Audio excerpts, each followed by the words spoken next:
Bien, compañeros, pues hemos comenzado el segundo mes de estos 3 meses que dura nuestra escuela sabática. Hemos comenzado este segundo mes con un tema muy actual que nos refiere la escuela sabática en esta ocasión.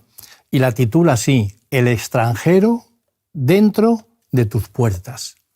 Y claro, aquí hay una connotación de muchos sucesos que ocurren alrededor del extranjero, alrededor de la persona que viene de fuera. Yo quiero preguntarte, Alberto, tú has tenido muchísimo que ver con libertad religiosa, con ese departamento de libertad religiosa de la Iglesia Adventista del Séptimo Día.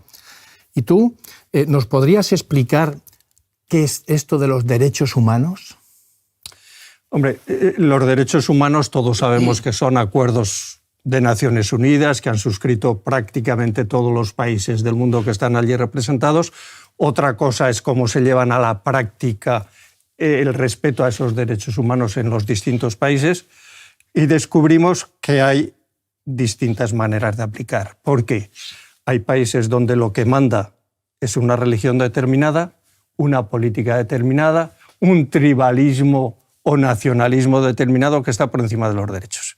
Y no tenemos más que leer los periódicos hoy y vemos la situación de los extranjeros que escapan de Afganistán, que escapan del Sahel, de África, de otros países, o de México y de otros países de África, de América Central hacia los Estados Unidos.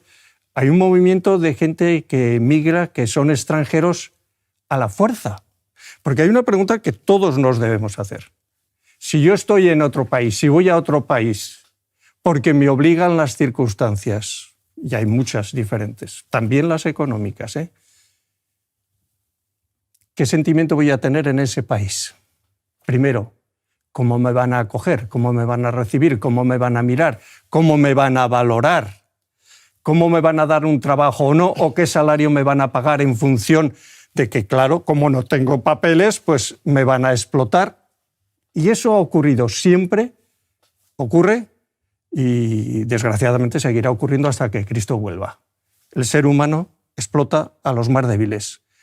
Y los inmigrantes y los extranjeros, en la mayoría de los casos, pues son explotados y maltratados. Otra cuestión es el que viene del extranjero, pues a España, por ejemplo, y tiene dinero.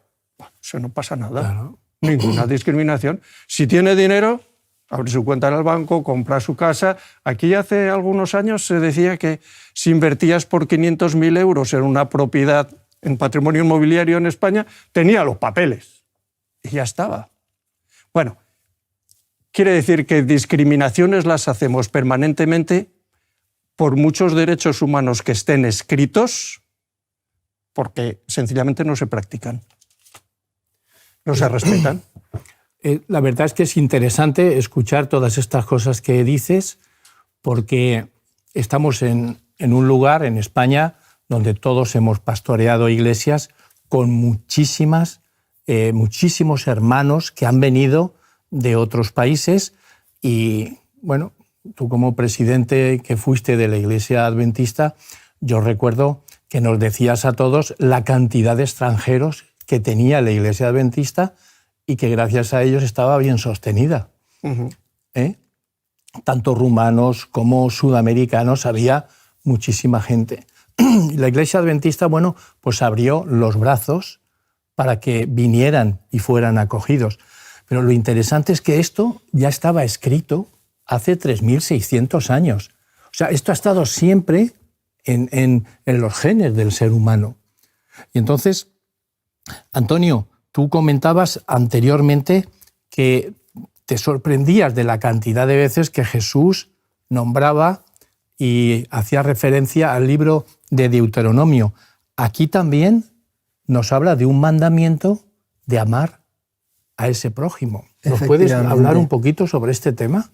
Bueno, desde luego en el tema de esta semana, cuando se habla del extranjero, porque claro, es interesante quién es nuestro prójimo, ¿no? Nuestro prójimo, por ejemplo, es mi esposa, mis hijos, es el más próximo, es el prójimo, ¿no? Bueno, lo cierto es que el mandamiento que está sacado también de Deuteronomio, efectivamente, del capítulo 10, pues menciona amar, pero al extranjero. al que en principio tú sientes más lejano de ti. No es tu vecino, no es tu familiar, no es tu amigo, no es la persona con la que compartes la vida de iglesia, etc.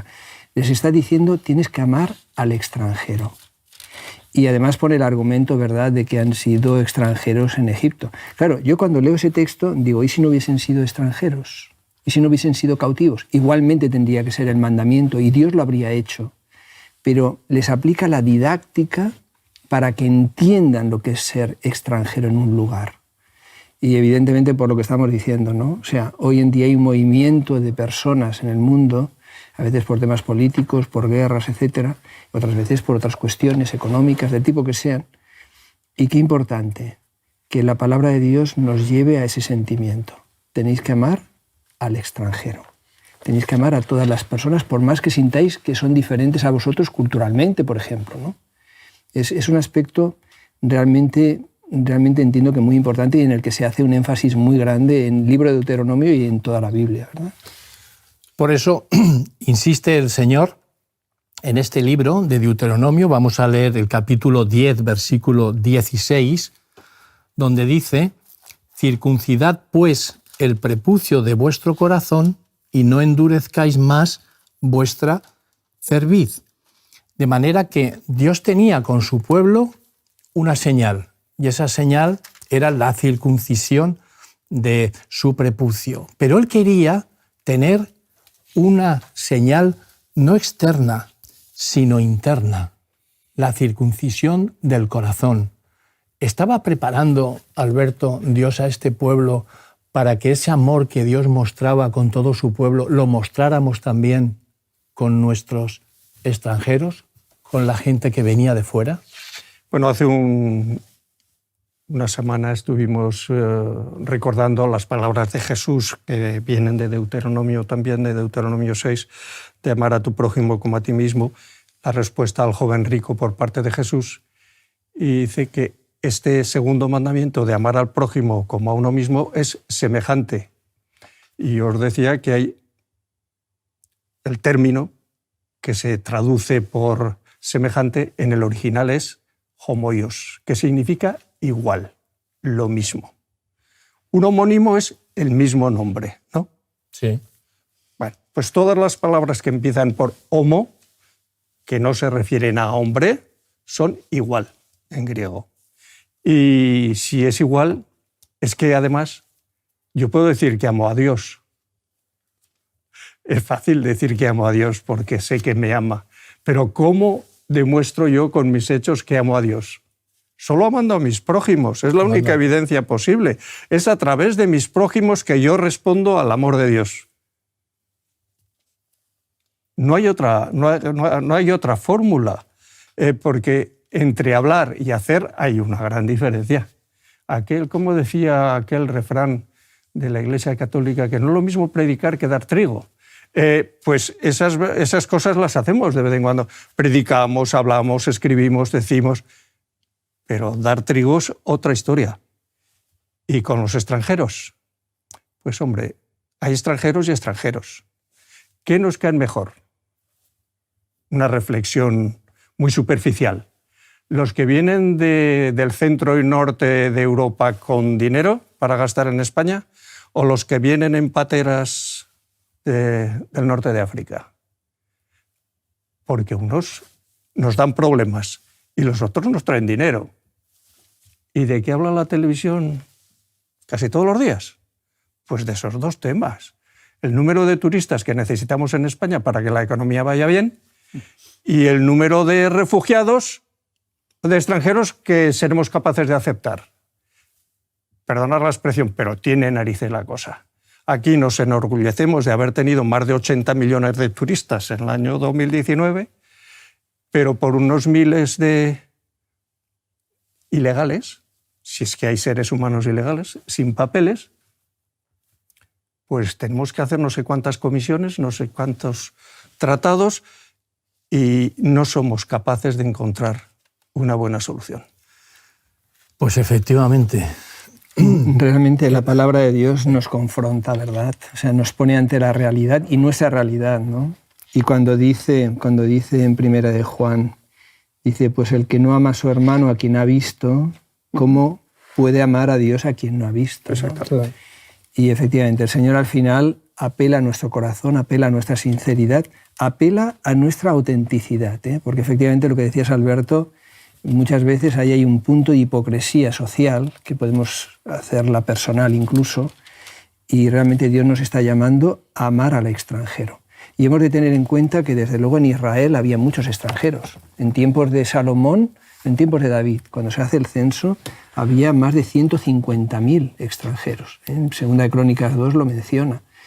Y el cuidado, el respeto, la consideración que había que tener por los extranjeros es máxima, máxima. Incluso a nivel espiritual, las mismas leyes y muchos derechos eran absolutamente idénticos. Sí, aunque no podían integrarse plenamente hasta la tercera generación como miembros, digamos, de pleno derecho en el pueblo de Israel, pero hay que entender una cosa. Cuando los israelitas llegan a Canaán y se reparte el territorio entre las 12 tribus, bueno, los levitas no tienen porque tienen los diezmos, pero ¿y los extranjeros? ¿Qué tierra tenían? Tienen asignada tierra. Tienen una pequeña porción y no te quejes, ¿eh? Pero los derechos, como decías tú, luego en la práctica de todos los días de servir a otro durante 7 años, incluso con aquel signo en la oreja como esclavo y tal, la liberación, los jubileos, todo eso era de aplicación para todo el pueblo. Sí. Así es. Pues efectivamente lo que hace el Señor es preparar a su pueblo, como decía, ¿no? Hay una circuncisión externa que es la señal del pacto que tenía para con su pueblo. Pero lo interesante es que dice, y circuncidaré, dice en el versículo 16, circuncidad pues el prepucio de vuestro corazón. ¿Qué significa? Esa actividad quirúrgica, ¿no?, que hay con los hombres cuando se circuncidan, es que hay una operación quirúrgica donde se extirpa lo que es no es el frenillo, es el prepucio, y entonces lo que hace es libera el glande, ¿de acuerdo? Ya está fuera. Lo que Él quiere, el Señor, es, vamos a ver, tu corazón está muy endurecido, está tapado, está duro. Lo que yo quiero es que tú circuncides ese corazón. Entonces, circuncidando ese corazón, ¿qué es lo que va a salir? Un corazón que teníamos entenebrecido, en que teníamos todo dentro, ¿qué hace? Surge el corazón y ya hay amor, hay ternura, hay compasión.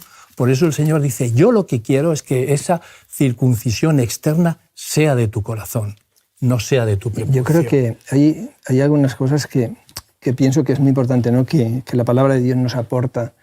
La circuncisión era un símbolo, dice en Romanos 4, símbolo de la justificación por la fe. Por lo tanto, circuncidar el corazón era vivir la experiencia de la justificación por la fe. La justicia que es por fe, la justicia que es no a través de nuestros méritos, sino que es a través de los méritos de Cristo, es lo que circuncida nuestro corazón. Hemos de pensar también que la circuncisión era externa, pero era íntima. No era algo que era visible, es algo íntimo. Y era como una especie de primera aproximación por parte de Dios. Lo que quiere es nuestra intimidad, quiere algo nuestro, algo interior. Ese texto, ¿verdad?, que mencionas, Molly, de circuncidar el corazón, efectivamente, es quitar la envoltura, es quitar la cubierta.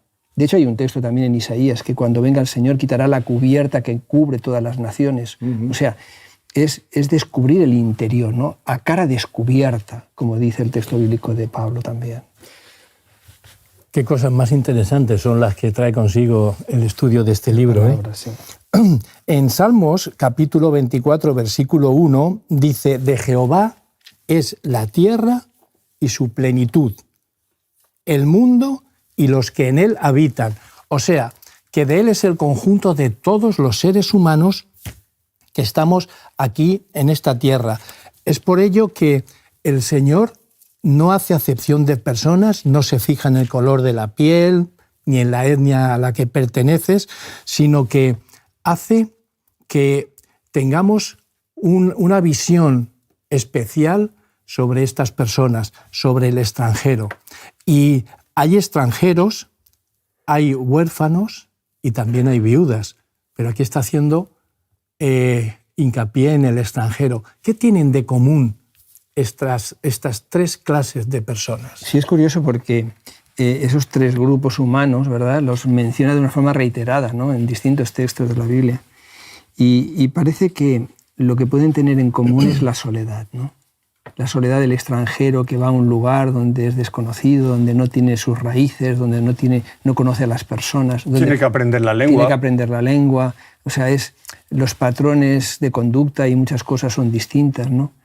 Y lo mismo pasa con la viuda, ¿no? Y sobre todo en aquellos tiempos, ¿no? Aunque afortunadamente en la palabra del Señor, a diferencia de otros pueblos, pues realmente había leyes que contemplaban la protección, ¿no?, la protección de la viuda y del huérfano, ¿no?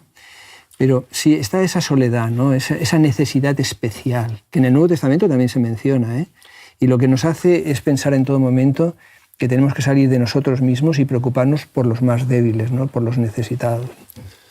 Hay un versículo, Alberto, que quiero comentarlo porque está haciendo alusión a todo esto, que se encuentra en el capítulo 10, versículo 18, donde dice que el Dios que no admite soborno, que hace justicia al huérfano y a la viuda, que ama también al extranjero dándole pan y vestido. Y si eso lo trasladamos aquí a nuestra iglesia, pues a mí me resulta verdaderamente satisfactorio el que nuestra iglesia tenga departamentos que se dediquen a esto, como Dorcas en la iglesia, como ADRA también en el ámbito nacional, ¿no? Internacional. Internacional. Aquí en España sí lo tenemos, sí, pero efectivamente. Todo el mundo. Pero aquí lo que me viene a la idea es nuestro querido pastor Rafael Calonge fue un revolucionario, ¿no? Un revolucionario que puso ADRA con visión. Con una visión, pero fuera de lo normal, donde en cada iglesia teníamos nuestra delegación y hacíamos este trabajo. ¿Cuánta comida habremos repartido gracias a la labor de nuestro querido pastor Calonge? Y es cierto que también en la iglesia lo que realizamos es esa visión, ese estar al tanto del extranjero que viene. ¿Verdad, Alberto? Tú has estado también llevando este departamento y sabes de qué estamos hablando. Es compleja la situación, porque los seres humanos cristianos también tenemos tribalismo, ¿vale? Tribalismo, nacionalismo. Y la experiencia que hemos vivido en España con hermanos o personas que han venido de otros países, muchas en poco tiempo, al principio han sido, me dejáis que lo diga así, ¿verdad?, como muy simpático, ha habido mucha empatía hacia los primeros que venían. Cuando las iglesias han empezado a llenarse de extranjeros, de inmigrantes, de gente con otra cultura, los problemas han empezado a surgir y a manifestarse. Y yo he vivido, pues, en mi época de administrador en la Unión, el tener que buscar soluciones porque un grupo de una cierta nacionalidad había que buscar una iglesia aparte, porque si no era un problema todos los sábados con los españoles, que eran los autóctonos, los propios de esa iglesia. ¿Y cuántas iglesias hemos tenido que buscar? Pues yo recuerdo que en Madrid pues contacté por lo menos a 30 pastores evangélicos para que nos prestaran sus templos los sábados. Y sé que la mayoría me dijeron que no, hasta que uno dije, oye, déjanos probar 3 meses, vale. Y fue un grupo rumano y lo hizo fantástico. Dejó la iglesia fenomenal. Y a partir de ese testimonio pudimos tener otras iglesias. Quiero decir que los problemas surgen cuando el tribalismo funciona, y funciona siempre. Capítulo siguiente. Las nuevas iglesias que aparecen hechas con personas, con hermanos que vienen de otros países, también hay problemas entre ellos, porque estamos creando una iglesia a partir de gente que ni se conocían, la mayoría, que eran de distintas partes del mismo país, y cada uno tiene su clan y su jefe. Y a la hora de las elecciones, de los cargos en las iglesias, tenías que tener en cuenta todo eso. Y algún dirá, eso es política. Pues política es manera de supervivencia, de que la iglesia sigue siendo una, pero no somos todos iguales, no tenemos paciencia, los derechos están escritos, las normas del Señor pues clarísimas, pero la práctica de todos los días es otra historia. Y entonces a veces la convivencia no es fácil. Es difícil. Yo recuerdo en las iglesias donde he estado pastoreando, en el Día de las Naciones, bueno, que yo he presentado allí en el púlpito 23 banderitas, 23 nacionalidades. Y yo daba gracias a Dios porque la riqueza que traían todos nuestros hermanos de los diferentes países, como lo canalices bien, eso es una riqueza maravillosa. Eso es fantástico, fenomenal. Y por otro lado, Dios nos está entrenando aquí en esta tierra para cuando nos vayamos al cielo. Porque allí en el cielo va a haber muchísimos de muchísimas nacionalidades. Así que me dice, oye, Javier, entrénate aquí y entrena a la iglesia a que sepa convivir, porque después nos vamos para allá. Sí, yo creo que, como estabas comentando, Alberto, a veces hay problemas, ¿no? Es lo que estamos diciendo. Pero por otra parte, cuando ves cómo el Evangelio, vivido de una forma auténtica, es capaz de vencer cualquier barrera humana. Es un poquito del texto de Efesios, ¿verdad? Cómo el Señor quita la pared intermedia. Nosotros somos capaces y muy dados a poner muros entre las personas, ¿no? Pero cuando dice en Efesios cómo Él quitó la pared intermedia. Y entonces cuando ves que muchas veces hay culturas muy distintas, pero que a través del amor, el respeto, la fe, ese denominador común que es el amor de Dios, cuando ves que eso se supera, es algo precioso y, como dices, tremendamente enriquecedor. Y se crean unas amistades y unos vínculos y algo maravilloso, ¿no? Entonces, es un reto. Sí, mira, a mí la experiencia africana me fue muy útil. El vivir el tribalismo africano en las iglesias me fue útil cuando luego estuve como responsable en la Unión. Si no, hubiera cometido más errores de los que cometí. Algunos me sirvieron. Y lo que dices, Antonio, los seres humanos somos especialistas en poner barreras, a veces donde no las hay. Y cosas que pueden ser a veces diferencias irrelevantes, las convertimos en importantes, en trascendentes. Sí, sí. Y yo recuerdo en iglesias españolas de españoles que si venía un pastor nuevo y cambiaba el orden del culto, ahora es el himno y luego la oración, y lo hacía al revés, digo, bueno, ¿qué ha pasado aquí? Y ya era un motivo de que alguno protestara por tonterías. O sea, el sentido de la importancia o de la relevancia de las cosas a veces lo perdemos. Y como nos aliemos tú y yo contra Antonio, pues tiene la de perder, porque somos dos contra uno. Estoy perdido, ¿no? Lo tiene claro. Pues esas cosas las hacemos los seres humanos porque no estamos viviendo nuestro cristianismo, nuestra relación personal con Cristo como debe ser todos los días. Y esas cosas pues desaparecerían, evidentemente. Pero para eso tendremos que estar en el cielo. Permitidme leer el texto que yo creo que es insuperable. En la Biblia es un texto maravilloso, pero que lees en cualquier lugar sobre la empatía, la capacidad de ponerse en el lugar del otro, etcétera, etcétera. Y yo creo que no hay texto más preciso, más expresivo, más estupendo. Dice en Hebreos: permanezca el amor fraternal, no os olvidéis de la hospitalidad, porque por ella algunos sin saberlo hospedaron ángeles. Acordaos de los presos como si estuvierais presos juntamente con ellos, y de los maltratados como que también vosotros mismos estáis en el cuerpo. Es tremendo el texto, ¿eh? Vaya. Es tremendo, ¿no? Cómo nos apela el Evangelio a ponernos en el lugar de las otras personas y no vivir solo en nuestro propio universo personal, ¿no? Bueno, pues para concluir, porque el tiempo pasó ya, Alberto y Antonio, ha pasado ya, y quiero concluir con un versículo que me llamó muchísimo la atención. No había prestado atención a este versículo. Ajá. Y cuando yo lo leí dije, ¡ay, pa! ¿De Deuteronomio también? Deuteronomio 24, 10 y 11. Dice así: cuando entregues a tu prójimo alguna cosa prestada, no entrarás en su casa para tomarle prenda. Te quedarás fuera, y el hombre a quien prestaste te sacará la prenda. Bueno, pues aquí vemos que el concepto de la propiedad privada ya la tenía también el Señor.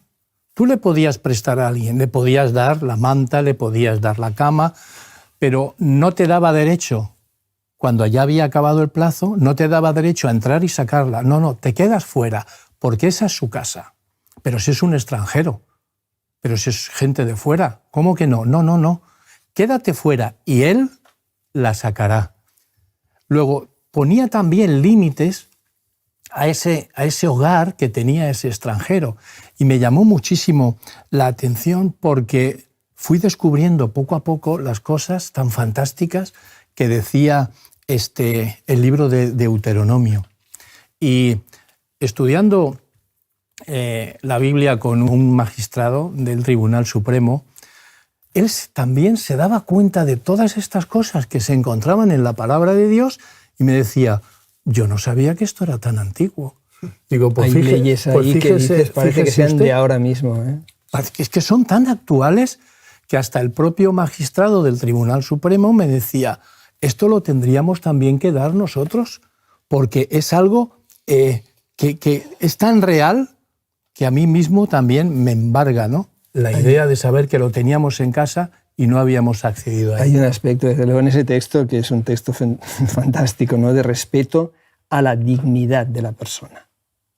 Y a mí me recuerda este texto, aunque parezca diferente, me recuerda el texto aquel de Apocalipsis de Jesús. Y aquí yo estoy a la puerta y llamo. Y respeta nuestra dignidad, por más que le debemos la vida y le debemos todo. Pero Él se queda a la puerta respetando nuestra dignidad y somos nosotros los que tenemos que abrirle. Bien.